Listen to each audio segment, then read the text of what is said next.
Hello friends, welcome to our channel. दोस्तों, अपना जो टारगेट है 70 दिन 70 क्लासेज रीट मेंस तक, 70 दिन 70 क्लासेज अपन यहाँ से कवर करने वाले हैं रीट मेंस के लिए। और हर क्लास से आपसे 1 से 2 क्वेश्चंस आपको मिलने वाले हैं। तो आज मैंने लिए हैं आपके 100 इम्पोर्टेंट फैक्ट, वो भी राजस्थान ज्योग्राफी के। राजस्थान ज्योग्राफी अगर ये फैक्ट आप करके चले जाते हो तो शायद कोई क्वेश्चन आपका गलत होने वाला है ज्योग्राफी का। देखिएगा, बिना किसी देरी के मैं स्टार्ट करता हूँ। फर्स्ट है कि कपास की खेती के लिए उपयुक्त मिट्टी कौन सी है? तो काली मिट्टी है। कौन सी है? काली मिट्टी है। ये क्वेश्चन पूछा जाता है। या काली मिट्टी कहाँ पाई जाती है? तो कोटा, बूंदी, नारण, झालावाड़, अर्थात जो आपका हाड़ौती क्षेत्र है उसमें काली मिट्टी पाई जाती है, याद रखना आपको। अगला है, कौन से बालू का स्तूपों से सर्वाधिक हानि होती है? भाई, जो बालू का स्तूप होते हैं आपके पश्चिमी राजस्थान में, कौन सौ से ज़्यादा हानि होती है? तो बरखान जो बालू का स्तूप है जो कि शेखावाटी क्षेत्र में पाए जाते हैं उनसे अधिक हानि होती है। अब ये बरखान क्या होते हैं? अर्धचंद्राकार आकृति के होते हैं। किसके होते हैं? अर्धचंद्राकार आकृति के, ऐसे। ठीक है, तो इनसे सर्वाधिक हानि होती है। अगला देखो, जल अपर्दन किसके द्वारा सर्वाधिक होता है? जल अपर्दन सर्वाधिक किसके द्वारा होता है? देखो, तो कोटा, सवाई माधोपुर, करौली जिले में चंबल नदी द्वारा। किसके द्वारा? चंबल नदी द्वारा। इसे अवनालिका अपर्दन या कंदरा की समस्या भी बोलते हैं भाई। ठीक है, कोटा, सवाई माधोपुर, करौली साइड में आपकी चंबल नदी बहती है। ठीक है ना, क्वेश्चन ये पूछे जाते हैं, सारे फैक्ट ऐसे मान लेना, इंपॉर्टेंट आपके लिए। जाजम छपाई का प्रमुख केंद्र कौन सा है? जाजम छपाई, तो जाजम छपाई का हो जाएगा आपका अकोला, चित्तौड़गढ़। अकोला कहाँ पर है? चित्तौड़गढ़ में है। आगे देखो, राजस्थान में सूखे व अकाल का प्रमुख कारण क्या है? तो अनियमित वर्षा। क्या है? अनियमित वर्षा। अगला क्वेश्चन काफ़ी इंपॉर्टेंट है, ध्यान रखना। देखो, राज्य की प्रथम बायोडीजल रिफाइनरी कौन सी है? राज्य की पहली बायोडीजल रिफाइनरी, तो जामर कोटरा उदयपुर है। ध्यान रखना, कौन सी है? जामर कोटरा उदयपुर है। ये है राजस्थान की प्रथम biodiesel refinery. Biodiesel refinery first. अगला देखो, सिरोजम मिट्टी के क्षेत्र कौन से हैं राजस्थान में? ये क्वेश्चन भी पूछा जा चुका है। ऐसे कैसे क्वेश्चन पूछता है, ध्यान रखना। ये सारे फैक्ट है ना, जो भी आपका RSM SSB जो बोर्ड है, अधीनस्थ कर्मचारी सेवा चयन बोर्ड, तो वो जो भी क्वेश्चन पूछता है ना, वो सारे मैं ऐसे कैसे लेके आया हूँ, वन लाइनर फॉर्मेट में। वन लाइनर फॉर्मेट में लाने का मतलब ये है भाई, देखो, कम समय में आपको अधिक मैटर मिले, कम समय में अधिक मैटर मिले, क्योंकि लास्ट टाइम है एग्जाम का टाइम, तो आपको वही पढ़ना है जो आपके लिए बेस्ट हो। तो देखो, सिरोजम मिट्टी का क्षेत्र पाली, नागौर, अजमेर, जयपुर। पाली, नागौर, अजमेर, जयपुर, ऐसे कैसे याद रखना, सिरोजम मिट्टी का क्षेत्र क्वेश्चन पूछा जाता है भाई ये। ठीक है, आगे आओ। इस मिट्टी को दूसरे मरुस्थलीय मिट्टी भी कहते हैं। ठीक है, आगे देखना कि हाल ही में ताम्र खनन, तांबा का जो खनन है उसके लिए प्रसिद्ध खोदरीबा या गुड्डा किशोरी दास या बगोनी, ये खान है, किसकी हैं? तांबे की हैं। कौन कौन सी? खोदरीबा। ठीक है, याद रखना, ऐसे ऐसे कैसे, खोदरीबा है और आपका गुड्डा किशोरी दास है, गुड्डा किशोरी दास है या बगोनी। ये खाने कहाँ पर हैं? तो ये अलवर ज़िले में है। कहाँ है ये? आपकी अलवर ज़िले में। और मैं आपको बता दूं दोस्तों, इसकी जो PDF है ना, आप डिस्क्रिप्शन में टेलीग्राम का लिंक है, वहाँ से आप टेलीग्राम ज्वाइन कर लेना। तो इसकी जो PDF है वो मैं टेलीग्राम पे डलवा दूंगा। ठीक है, अब देखो, 56 की पहाड़ियाँ किसको बोलते हैं? 56 की पहाड़ियाँ, तो बाड़मेर में मारवाड़ का लघु माउंट हल्देश्वर महादेव मंदिर। ध्यान रखना, मारवाड़ का लघु माउंट किसको बोलते हैं? हल्देश्वर महादेव मंदिर, पीपलूद, भी इन्हीं पहाड़ियों में है आपका, 56 की पहाड़ियाँ में। 56 की पहाड़ियाँ हो गई कहाँ? बाड़मेर में। कहाँ हो गई? बाड़मेर में हो गई। ठीक है, और मारवाड़ का लघु माउंट किसको बोलते हैं? हल्देश्वर महादेव मंदिर को बोलते हैं, जो इन्हीं पहाड़ियों में है भाई। ठीक है, अब देखो, राजस्थान की उत्तर से दक्षिण लंबाई कितनी है? तो 826 है।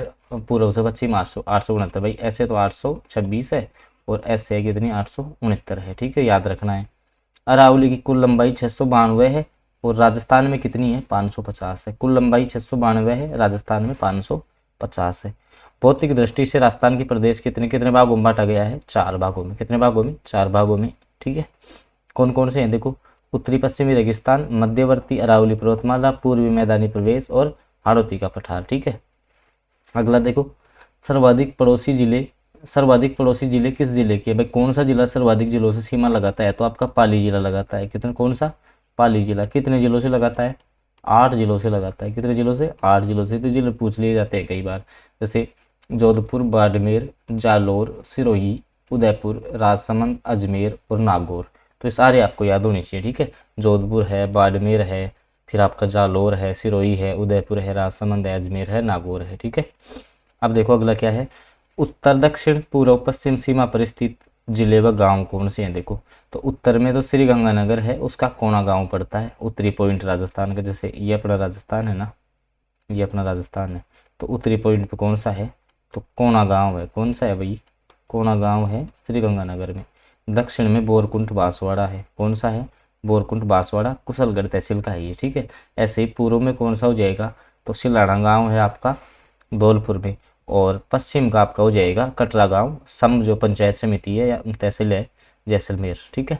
सम गांव जैसलमेर, ठीक है। कटरा गांव है यहाँ पे, सम तहसील का कटरा गांव, ठीक है ना। तो ऐसे चारों पॉइंट भी आपको पता होने चाहिए। आगे देखो भाई, सर्वाधिक समय तक रहने वाले मुख्यमंत्री कौन थे, तो मोहनलाल सुखाड़िया थे भाई। सबसे लंबे समय तक जो मुख्यमंत्री रहे वो कौन थे, मोहनलाल सुखाड़िया। कौन हो जाएंगे, मोहनलाल सुखाड़िया। लगभग 17 वर्षों तक ये रहे थे, ठीक है।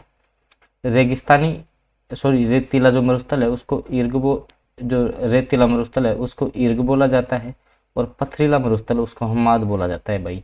और मिश्रित जो मरुस्थल होता है उसको रेंग बोला जाता है। तीनों ध्यान रखना, काफ़ी अच्छी फैक्ट है, हर किसी गाइड में नहीं मिलेंगे भाई। देखो रेतीला जो मरुस्थल है उसको ईर्ग बोला जाता है, पथरीला मरुस्थल को हम्माद बोलते हैं, और मिश्रित मरुस्थल को रेंग बोलते हैं। ये आपको याद रखना है। तो मरुस्थल के जो प्रकार हैं, क्योंकि हर गाइड में आपको ये देखने को मिलेंगे नहीं, तो ये जो तीनों हैं वो आपको पता होने चाहिए। आगे देखिएगा, आगे है फिर कि जो आपका ऑपरेशन फ्लड चला भाई, उसके जो जन्मदाता हैं वो अपन वर्गीज कुरियन को मानते हैं। तो ये किस क्रांति से संबंधित था, तो ये आपकी श्वेत क्रांति से संबंधित हो जाएगा, ठीक है। किस क्रांति से, श्वेत क्रांति से।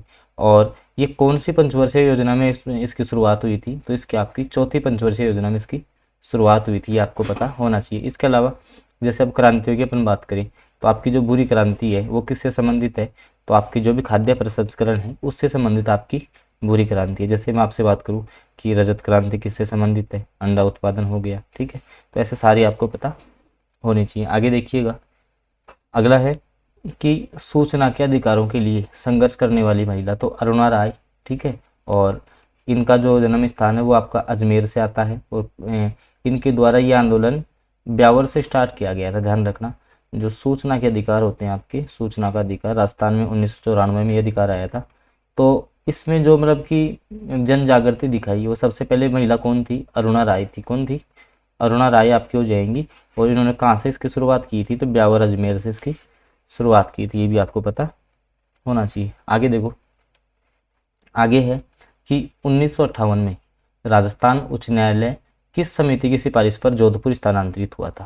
भाई जो आपका 1958 में राजस्थान का जो उच्च न्यायालय वो जोधपुर किस समिति की सिफारिश पे इसको जोधपुर स्थानांतरित किया गया था, तो श्री सत्यनारायण राव समिति। इसी प्रकार से जैसे आपका जो माध्यमिक शिक्षा निदेशालय है, तो ये भी पहले क्या था आपका जयपुर में था, उसके बाद में इसको आपका बीकानेर स्थानांतरित किया गया था। तो ये भी आपको पता होना चाहिए। अगला देखो, भूमिगत हवाई अड्डे कौन से हैं, तो आपका देखो भूमिगत जो हवाई अड्डे हैं उसमें जैसे आपका नाल हवाई अड्डा, अब नाल कहाँ पर है, तो नाल आपका बीकानेर में हो जाएगा। सूरतगढ़ आपका श्री गंगानगर में होगा, ठीक है। तो ये आपको ध्यान रखने हैं। इसके अलावा एक और आप यहाँ से याद कर सकते हो कि आपका जो डबोक है वो आपका उदयपुर में है, डबोक आपका उदयपुर में हो जाएगा। तो ये सारे फैक्ट आपको यहाँ से याद रखने हैं। आगे देखिएगा कि राजस्थान में पहली रेल या पहली रेल बस, अलग अलग क्वेश्चन है, पहली रेल कब चली और पहली रेल बस। तो देखिएगा, पहली जो आपकी रेल चली थी वो आपको पता है कि जब अप्रैल 1834 ईस्वी में जयपुर रियासत में जो आपका आगरा फोर्ट है, आगरा फोर्ट से बांदीकुई के बीच चली थी। और जो वर्तमान में जो आपको बांदीकुई है वो आपका दौसा जिले में है, ठीक है। और पहली जो रेल बस है वो आपकी मेड़ता नागौर से चली थी। कहाँ से चली थी, आपकी मेड़ता नागौर से चली थी 1994 में। ये भी आपको पता होना चाहिए। तो दोनों आपके अलग अलग क्वेश्चन है।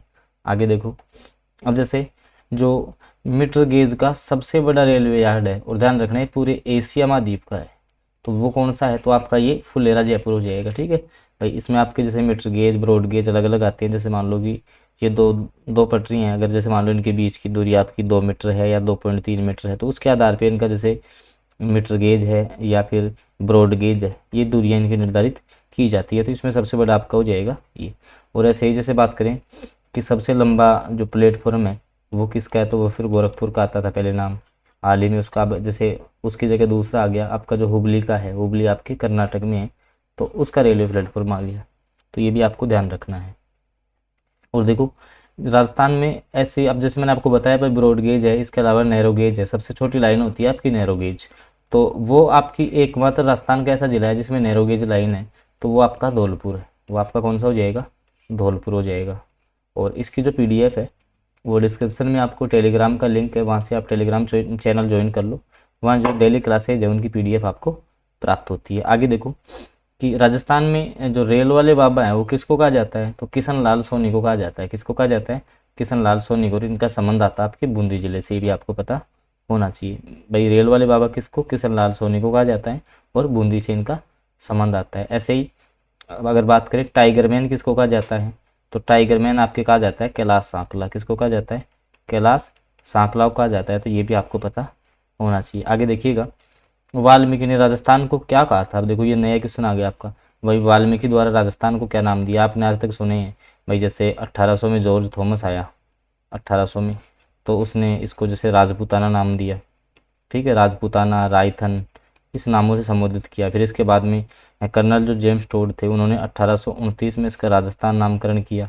इसी प्रकार से जो वाल्मीकि थे उन्होंने राजस्थान को मरुकांतर कहा है। ध्यान रखना क्या कहा गया है, मरुकांतर आपको इसको कहा गया है। आगे देखो कि 5वां हवाई अड्डा कौन सा है राजस्थान का। देखो जैसे जयपुर, जोधपुर, उदयपुर, कोटा, और इसके बाद जो 5वां है वो सीसा व इस्पात के रनवे से निर्मित होगा किशनगढ़ अजमेर में। कहाँ निर्मित होगा ये, किशनगढ़ अजमेर में संभावित है। लेकिन वर्तमान में जोधपुर और जैसलमेर में भी जो हवाई अड्डे हैं वो आपके चर्चा में रहे हैं कि यहाँ भी आपके नए और बनने वाले हैं, ठीक है।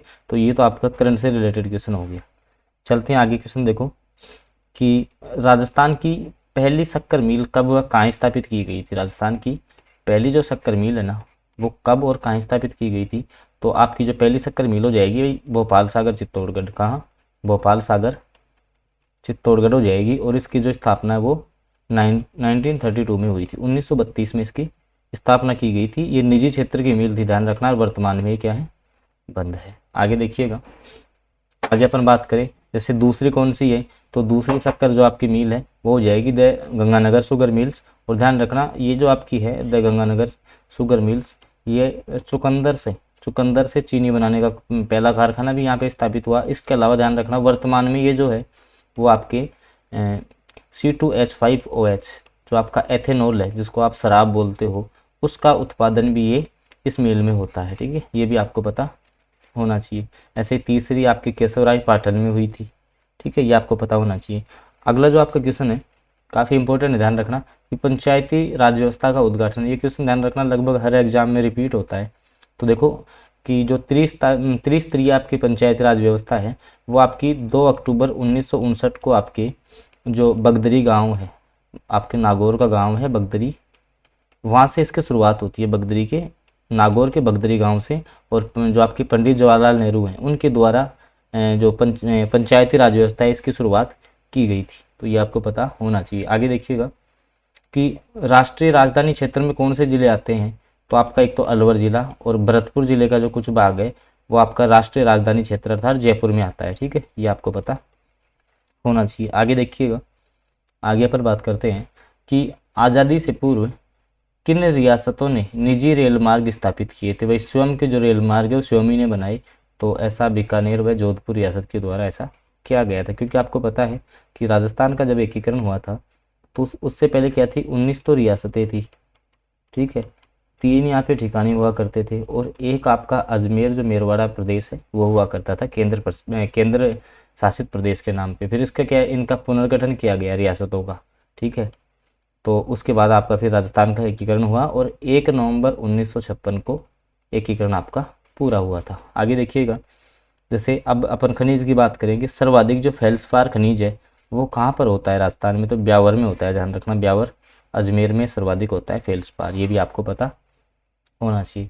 तो दोस्तों अपन जो भी आपके ज्योग्राफी के इंपॉर्टेंट फैक्ट है वो अपन देख रहे हैं, जिनकी पीडीएफ मैं आपको बार बार अवगत करवा रहा हूँ कि डिस्क्रिप्शन में टेलीग्राम का लिंक है, वहाँ से आप टेलीग्राम ज्वाइन कर लो, वहाँ इसकी पीडीएफ आपको प्राप्त हो जाएगी। अब देखो अगला क्वेश्चन है कि मरु जो त्रिकोण है उसमें कौन कौन से जिले सम्मिलित हैं।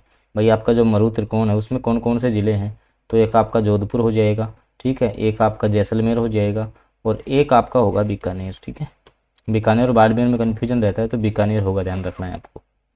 आगे चलते हैं, देखो आगे है कि आपको बताना है कि राजस्थान का सबसे ऊंचा बांध कौन सा है, तो सबसे ऊंचा बांध आपका जाखम बांध हो जाएगा, ठीक है। कौन सा बांध हो जाएगा आपका, जाखम बांध, और ये आपके प्रतापगढ़ में है, ये भी आपको पता होना चाहिए। कहाँ है, प्रतापगढ़ में। इसकी जो हाइट है वो आपकी 81 मीटर है।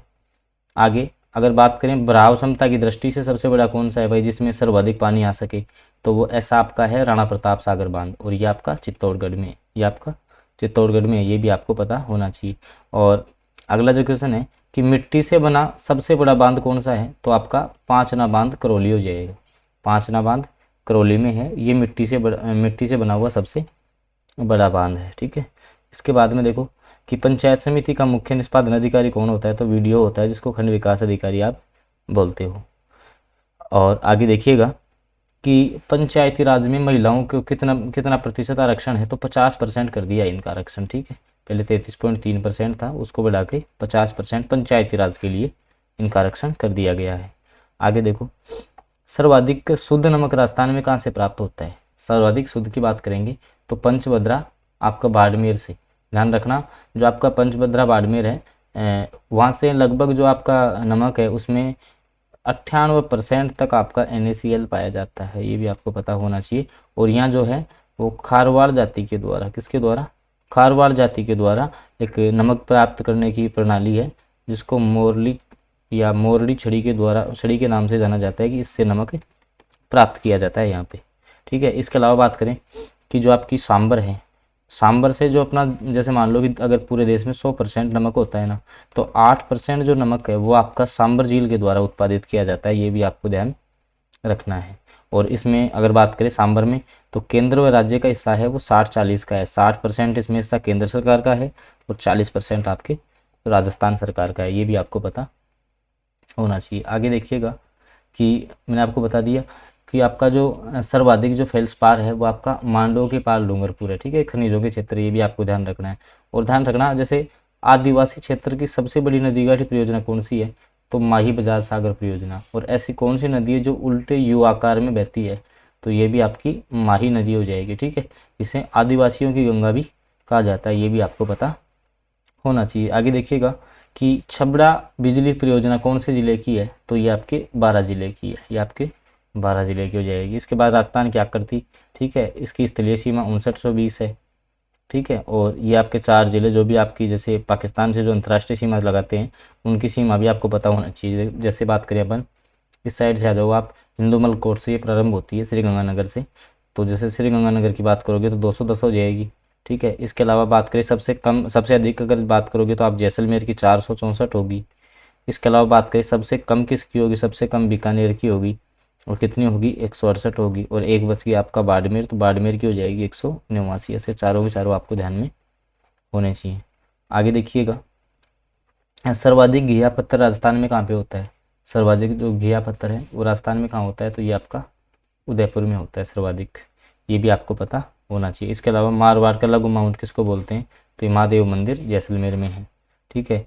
और इसके बाद बात करें कि राजस्थान के एकीकरण में कुल कितना समय लगा था, तो इसको ऐसे याद रखना है 8, 7, 14, कहने का मतलब 8 वर्ष 7 माह और 14 दिन, क्योंकि आपको पता है ये 18 मार्च 1948 से स्टार्ट हो गया था, ठीक है। और पूर्ण कब हुआ था, 1 नवंबर 1956 को पूर्ण हुआ था। तो इसमें कुल कितना समय लग गया, 8 वर्ष 7 माह और 14 दिन का समय लग गया था। आगे देखो सर्वाधिक प्रतिभूमि राजस्थान में कहाँ पर है, तो ये आपको जोधपुर में देखने को मिलेगी। सर्वाधिक लवणीय जो भूमि है वो आपकी पाली में देखने को मिलेगी। सबसे व्यर्थ और बंजर भूमि है वो आपको जैसलमेर में देखने को मिलेगी, ठीक है। पठारी भूमि सर्वाधिक आपको राजसमंद में मिल जाएगी। तो ये जो आपके फैक्ट हैं इस पीडीएफ में आपको लगभग 100+ फैक्ट आपको मिलेंगे ज्योग्राफी के, और वही फैक्ट शामिल किए गए हैं जो आपका कर्मचारी चयन बोर्ड लेटेस्ट जो एग्जाम्स है उसमें जिस प्रकार के क्वेश्चंस बन रहे हैं। क्योंकि अपना यहाँ से टारगेट है 70 दिन 70 क्लासेज का अपना टारगेट है, जिसमें अपनी डेली क्लास होती है, और हर क्लास से आपको 1 से 2 क्वेश्चन पेपर में देखने को मिलेंगे। तो इनकी जो अब जैसे इसके बाद में है वो आप इसकी जो PDF है वो टेलीग्राम पे डाल दी जाती है, तो वहाँ से जाके आप ये PDF एक बार यहाँ से पढ़ लेंगे। और अगर आप 70 दिन तक लगातार बने रहते हैं यहाँ से, तो आपके जो है इन 70 क्लासों से लगभग 80 से 90 क्वेश्चन आप 150 में से सही कर सकते हो। इसके अलावा जो भी अदर क्लासेज हैं उनकी भी डिटेल आपको डिस्क्रिप्शन में दे रखी है, कितने बजे कौन सी क्लास होती है, तो वो भी क्लासें आप फॉलो कर सकते हो। तो ओके फ्रेंड्स, आज की क्लास में अपने इतना ही रखेंगे, बाकी आपसे मिलते हैं अगली क्लास में।